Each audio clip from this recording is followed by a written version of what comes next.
মিছিল, সমাবেশ এবং স্মারকলিপি প্রদান। সবচেয়ে আফসোস, আমাদের টাকা প্রতি মাসে কর্তন করে। আসসালামু আলাইকুম ওয়া রাহমাতুল্লাহি ওয়া বারাকাতুহু।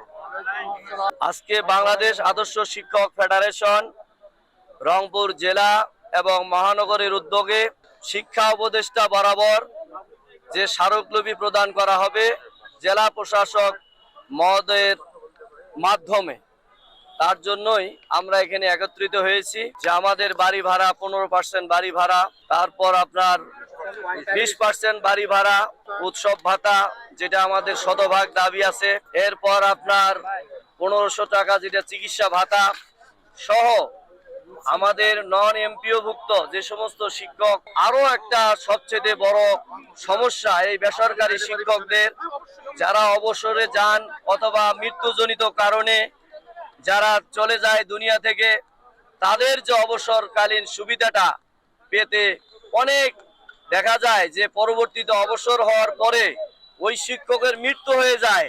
আমাদের শিক্ষক সমাজ যারা আন্দোলন সংগ্রাম করছে তাদেরকে পুলিশ বাহিনী এড়িয়ে দিয়ে লাঠি পেটা করা হয়েছে, এরপরে গরম পানি দেওয়া হয়েছে, বিচ্ছিন্ন করা হয়েছে।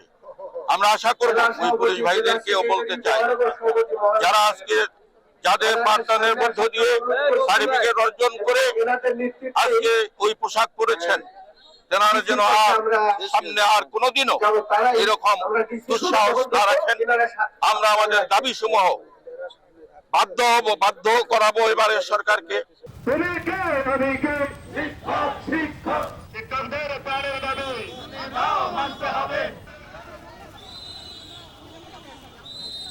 মাঠে ময়দানে দাঁড়িয়েছি, এর তীব্র প্রতিবাদ জানাচ্ছি এবং আমাদের সাথে সাথে শিক্ষা উপদেষ্টা মণ্ডলীর কাছে আমাদের আকুল আবেদন থাকবে, শিক্ষকদের মর্যাদার স্বার্থে হলেও শিক্ষকদের যে 100% যে সৎ এবং যে চাহিদা রয়েছে এটা পূরণের জন্য তারা যেন দাবিগুলো খুব সহজভাবেই মেনে নেয়।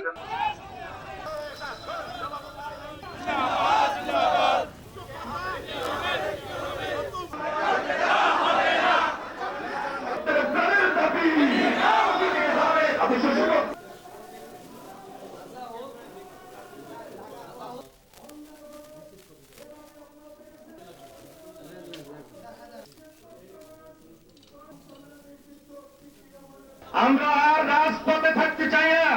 আমরা প্রতিষ্ঠানে বাংলাদেশের জনগণ সুদক্ষ নাগরিক তৈরি করার কারিগর, এই কারিগর থাকবে শিক্ষা প্রতিষ্ঠানে।